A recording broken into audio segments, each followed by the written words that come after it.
ორგანიზაცია, რომელიც 31 წელია საქართველოს მოქალაქეების ინტერესებს ქვეყნის შიგნით და მის ფარგლებს გარეთ იცავს, მუშაობის კრიზისულ რეჟიმში გადადის. ახალგაზრდა იურისტთა ასოციაციის ადვოკატები უსასყიდლოდ მოქალაქეების ინტერესებს ვეღარ დაიცავენ. 9 რეგიონი და მილიონზე მეტი ბენეფიციარი. ეს მრავალწლიანი მუშაობის შედეგია, თუმცა დღეს მიმართულებების უმრავლესობა დაუდგენელი ვადით ჩერდება. ოფიციალურ განცხადებაში, რომელიც საიამ გაავრცელა, პირდაპირ წერია, რომ მიზეზი ოცნების რეპრესიული კანონებია. 2024 წლიდან მიღებულმა არაკონსტიტუციურმა საკანონმდებლო ცვლილებებმა, რომლებიც საქართველოში სამოქალაქო საზოგადოების შეზღუდვას და ან მის სრულად ელიმინაციაზეა მიმართული, მნიშვნელოვნად შეავიწროვა უფლებადაცვითი საქმიანობის სივრცე. არსებულმა გარემომ გავლენა მოახდინა საიას საქმიანობაზეც.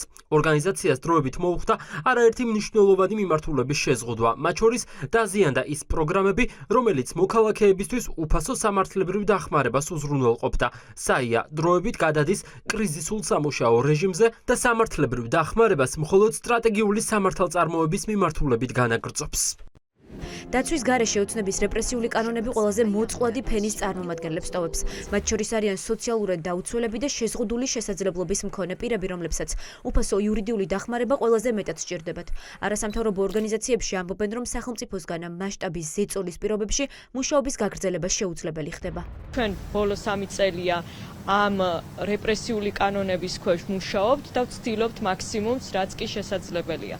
მაგრამ თანდათანობით ეს სივრცე იმდენად იზღუდება ხელისუფლების ქმედებებით, რომ ამის შესაძლებლობა აღარ იქნება და სამწუხაროდ საქართველოს მოქალაქეები დარჩებიან დახმარების გარეშე, მათ შორის სახელმწიფოს წინააღმდეგ დავებში და მათ შორის ნებისმიერ იმ დავაში, რომელზეც ჩვენ მუშაობდით, მუშაობდა ახალგაზრდა იურისტთა ასოციაცია, მუშაობდა საერთაშორისო გამჭვირვალობა საქართველოს და სხვა ორგანიზაციები. სოციალურად დაუცველები ადამიანები, რომლებსაც პრობლემები ექვემდებოდათ შემწეობის მიღების პროცესში, თუნდაც შეშლილმა პირები, რომლებიც ვერ სარგებლობდნენ რაიმე სერვისებით და ჭირდებოდათ ადვოკატი მათი უფლებების დასაცავად, ეს ორგანიზაციები მუშაობდნენ ამ ადამიანების უფლებებზე პირველ რიგში და პირველ რიგში ამგვარი ორგანიზაციების ესე შეზღუდვა და გაუქმება პრაქტიკულად და დაარტყამს ამ მოქალაქეებს, რომლებსაც მართლა არ შეუძლიათ იმ მრავალათასიანი ღირებულების სერვისი მიიღონ, რასაც NGO-ები, არასამთავრობო ორგანიზაციები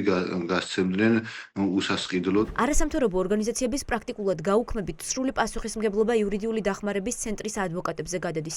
ეს არის ორგანიზაცია, რომელიც სახელმწიფოს ხარჯზე ხალხს უფასო იურიდიულ დახმარებას უწევს, თუმცა ისედაც შეზღუდული რესურსით ოპერირებს.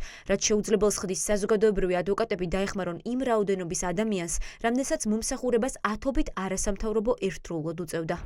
არასამთავრობო ორგანიზაციები პრაქტიკულად ვეღარ არსებობენ, მათი ანგარიშები დაყადაღებულია და ქალთა უფლებების დაცვაზე ორიენტირებულია მხოლოდ იურიდიული დახმარების სამსახური, რომელსაც ასევე შეზღუდული ლიმიტი აქვს და კონკრეტულად როცა ქალს უკვე სტატუსი აქვს, ან შემაკავებელი ორდერი, ან დაზარალება ცნობილი, მხოლოდ ამის შემდეგ არის შესაძლებელი იურიდიული დახმარების მიწოდება. მოსახლეობა დარჩება იურიდიული მომსახურების იურიდიული დახმარების გარეშე, რაც ძალიან მნიშვნელოვანი იყო მათ შორის მაგალითად სამსახურებიდან უკანონოდ განთავისუფლების შემთხვევაში, ქალები დარჩებიან ძალადობის წინაშე მარტოები და ფაქტობრივად სრულიად დაუცველები, იმიტომ რომ სწორედ არასამთავრობო სექტორი იყო ის მთავარი რგოლი, რომელიც რეალურად ახორციელებდა იმ ფუნქციას, რაც უნდა განეხორციელებინა სამართალდამცველებს. გამჭვირვალობის მოტივაციით შემოტანილმა კანონებმა, რომელსაც მხოლოდ ოცნებისთვის არასასრული არასამთავრობო ორგანიზაციები უნდა შეეზღუდა, უკვე იმოქმედა საზოგადოებაზე.